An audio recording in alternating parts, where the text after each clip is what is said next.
Ofelia, comincia a passiare. E quanto a noi, per Sarazia, abbiamo una mente ad appostare in ghiridà. Tanto che passì, leggi sto libro. A mostrare si è dedicata alla lettura, può dare calore alla solitudine. Assai volte noi altri siamo criticati in tachisso, ma è provato, arciprovato, che la faccia afflitta e l'atteggiamento divoto arrinescono a renne riduci lo diavolo. Chisso è tanto vero, ahimia, ma chi zottiati sti paroli pilla me coscienza. La fossetta d'innallaccarata buttana, cummighiata di lison grasciati ciucchi, non è chiù l'aria ingrasciata di l'afflitto mio parrari e di lume modo da giri sotterraneo. Lo sento che arriva. Ammocciamoli, mio signore.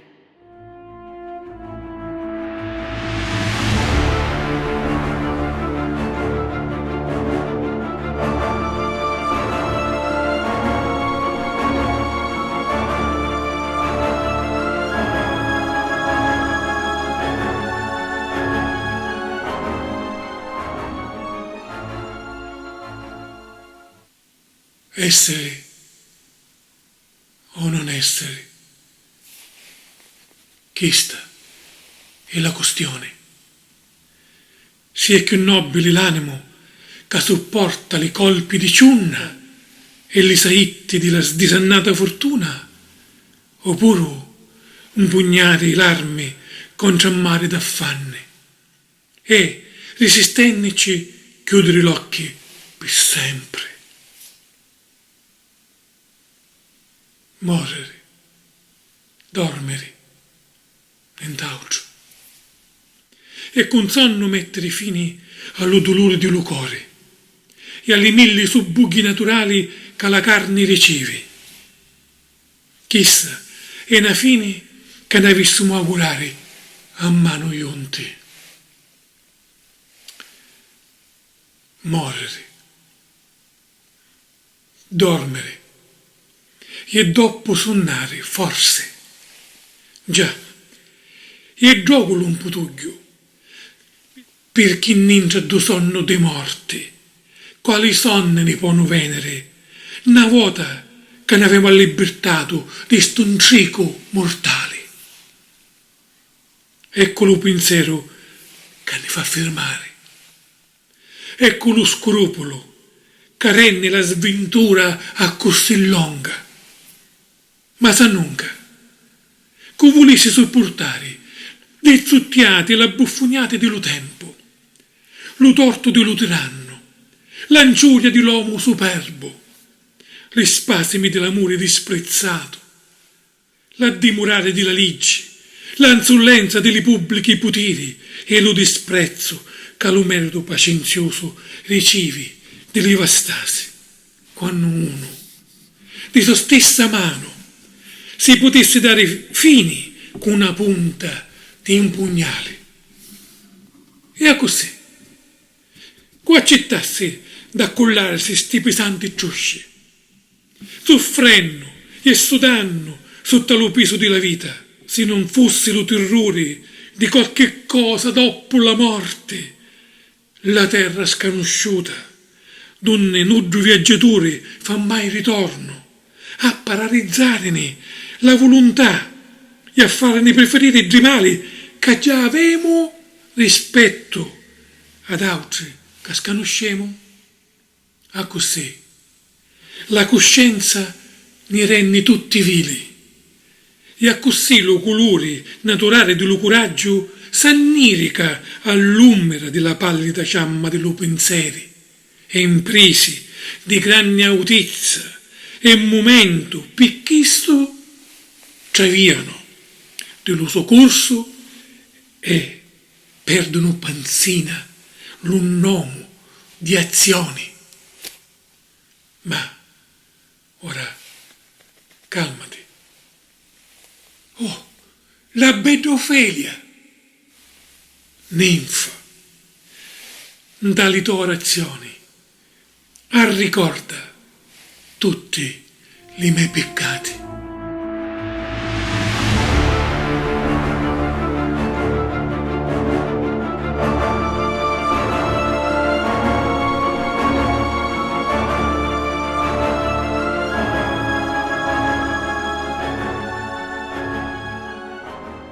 Mio buon signore, come è stato vostra grazia da tutte ste giorna? Magnificamente, grazie. Mio signore, aiucca taluni vostri ricordi che di tanto tempo desideravo riconsegnarvi. Vi prego, ripigliatevilli. Io? No, non vai mai dato niente. Sì, mio onorato signore, lo sapete buono d'avermi dati. E qui di parole fatti di sospiri a così dolci che li facevano ancora più preziosi.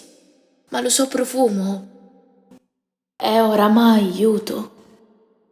Dunque pigliatevi gli arreri perché pure li doni più ricchi, per l'animo nobile, diventino meno preziosi quando colidesi s'ammoscia sgarbato. Eccoli a voi, mio signore.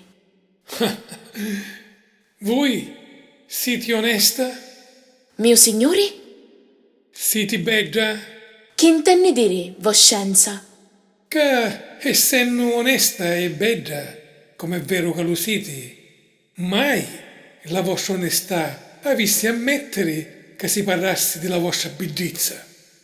Con quali cosa si potesse accompagnare meglio la bellezza, se non con l'onestà? Oh sì, ma la bellezza ha tali poteri di fare dell'onestà la sua ruffiana, più di quanto non possa fare a sua somiglianza la bellezza. Chissà un tempo pareva un paradosso, ma ora i tempi provano che è vero. Una volta va mai? Mio signore, confesso, mi lo lassastevo credere. Non vi visto dovuto dare fiducia, perché non si può insertare la virtù da un vecchio zucco e farci perdere la sua natura. Io non vaio mai amata. Tanto ch'io mi considero ingannata. Vi invito a ir a venire da un convento, oppure volete mettere all'umonno dei peccatori. Vostro padre, un è. È in casa, mio signore. Badati che a idro ci verono belli stangate le porte e che fazzolo buffoni solo a domicilio. Addio! Oh, potenzi celesti, aiutatelo. Se vi maritate, vi dogno più doti sta chiaia. Potete ammostrarvi casta come allo ghiaccio, limpia come alla neve. Non sfogliete lo stesso alla calunnia. I ta vinni allo convento, va, addio.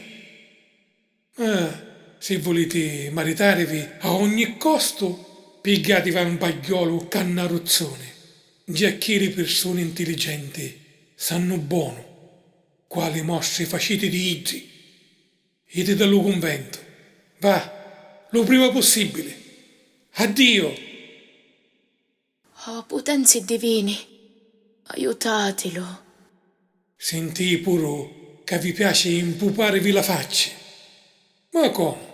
Dio, vedete una faccia e voi vi la mascarate.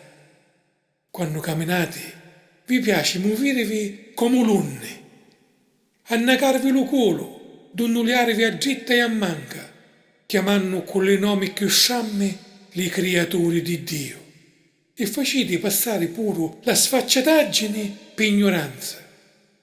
Credo che è abbastanza. E chisso che mi fa nascere forte mia, chisso. E lo sapete che vi dico? Che passavo lo tempo delle matrimoni.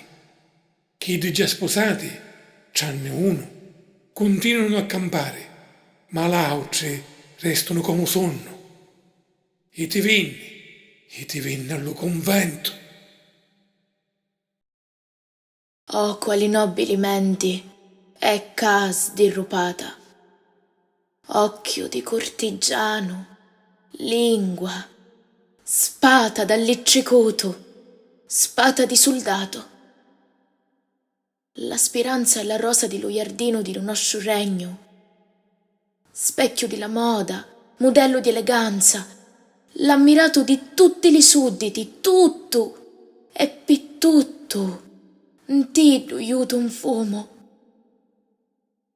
E io, la più infelice e sventurata delle femmine, che assaporai l'umeli degli suoi duci promessi, a io ammirare ora, afflitta, sto intelletto nobile e supremo che azzurria come una campana stonata, e vedere a due giovani baggiano senza paro, sdesolato di la follia.